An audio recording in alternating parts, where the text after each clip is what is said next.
So Jean-François, I want to start by talking about today, the PQ actually in the news for a couple of different reasons. Number one, membership increasing, they say about 50%. And actually, it's interesting because your name was mentioned in there. We know the numbers are way down compared to when you led the Parti Québécois. I think we were in the 70,000 range, and now we're in the 30,000 range. So what do you attribute this to? It seems a rather significant gain. Well, there's been a kind of an exodus from all political parties everywhere.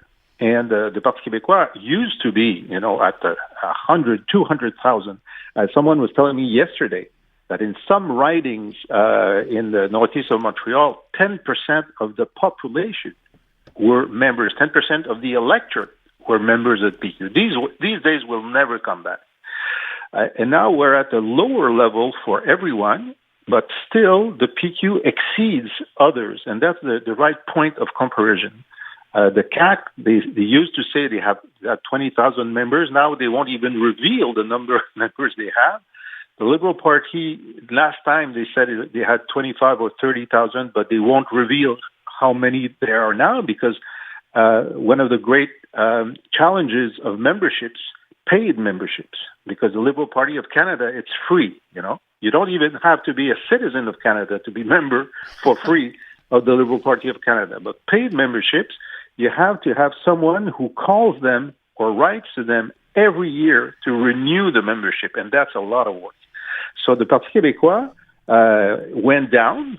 During my stay, it was up when I arrived. It was lower when I left. So I don't want to take any credit. And so St-Pierre Plamondon took it at around 30 or a little less, and then that grew 15 or 20,000 in the time he's been there. So it is one of the indicators of engagement with the PQ. But the other one that's been tracking for about 5 years is donation. That's not $10. That's up to $100 per year, and the PQ outstrips even the CAQ every year for 3 or 4 years, and they don't have ministers to show around in cocktails. I'm curious what you attribute I'm just feeling as a society, are we becoming less loyal to parties? Like we're more likely to switch our party alliance, and that's why these numbers are on the decline across the board. Well, very much so. We're very individualistic, less loyal, and that's a good thing because we used to be blindly liberal or PQ or something else, and now we have more critical say, and we can switch from election to election, and that's good, all right? The parties themselves are less attractive than they were before because of the dearth of credibility towards all politicians, but also because there are alternatives.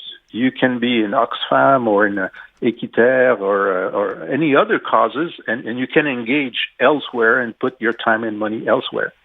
And so that's a new reality in which the parties have to evolve. But at the end, people will show up at the election at 65, 70, 75% of participation, and that's the most important engagement, of course. So let me ask then, we always try to understand, we try to qualify why this is happening. How much of this do you think is about just Paul St-Pierre Plamondon?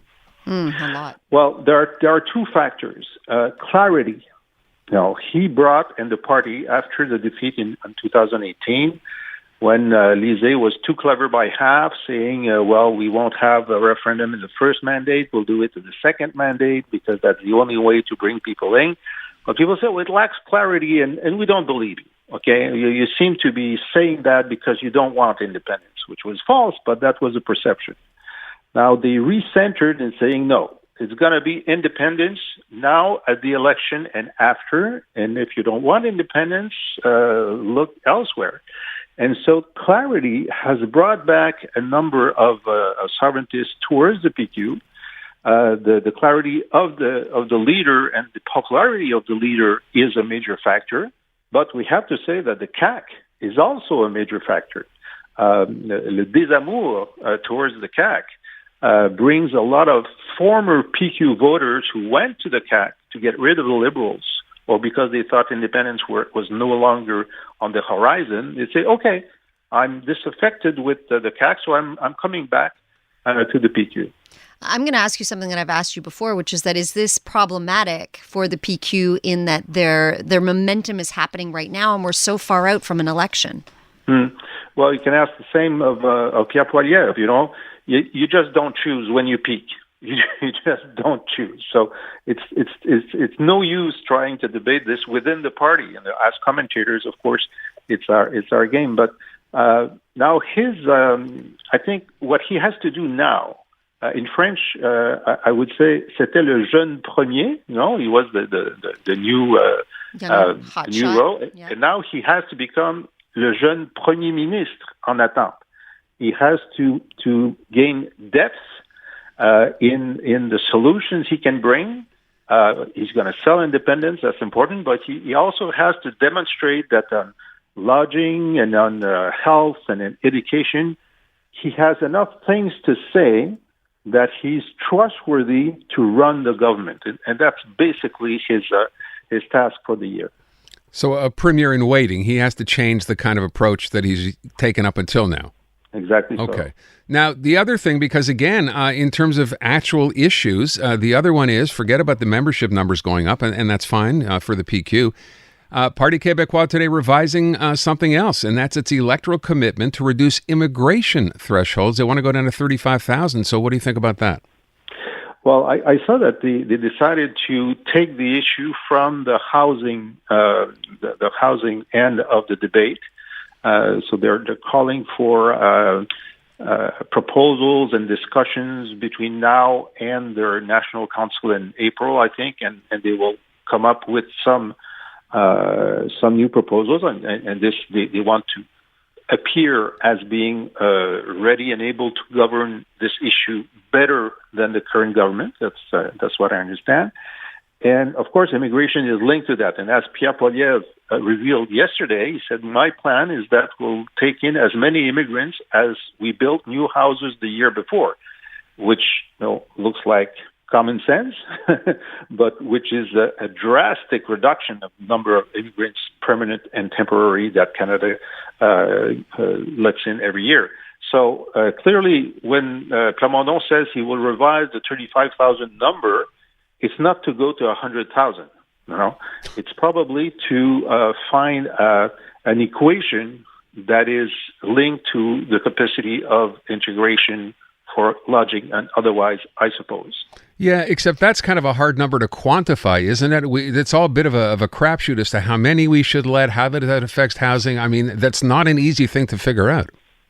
Well, you start from an easy number to get. How many new housing apartments and houses were built? You have this number, and so you say, okay, how many are available? Because there was pent-up demand, of course, and so you get from there. But if you use Poilievre's equation, the number for this year would be zero. It clearly would be zero, and it can't be zero. So, but at least you start from a reasonable base to make this proposal. Yeah, it's not the end of the debate. No, it isn't. But to me, it also just plays into a narrative. Again, I keep coming back to, in so many different circumstances these days, I find it's an us versus them scenario, right? Like, and this is just reproducing that yet again, like that somehow we can't bring more people in, that it's going to harm our quality of life. Well, it used to be, let's say, demagogy. If you'd said that in the 80s or in the 70s, it would have been demagogic. Demagogic or demagogic? Demagogic, you got demagogic. It. Mm-hmm. Okay.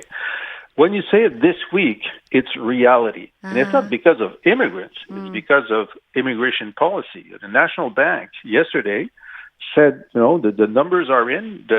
If you have 1 million newcomers in Canada every year, it drives inflation up for everyone, and it impoverishes the average income of every Canadian, and you create a crisis of lodging and public services.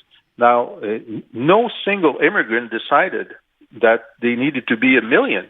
That's the federal government who decided that. Yeah, again, as you lay that out, and again, you're right. I think then, demagoguery aside, now we're talking about it because there's a real housing issue in the country. I just wonder, and you know the story, Jean-François, a couple of days ago, we found out that the government had actually been warned by their own departments that, the numbers they had were they were not going to be sustainable in be able to provide housing. How do you deal with the problem? I mean, where do you begin to even deal with this?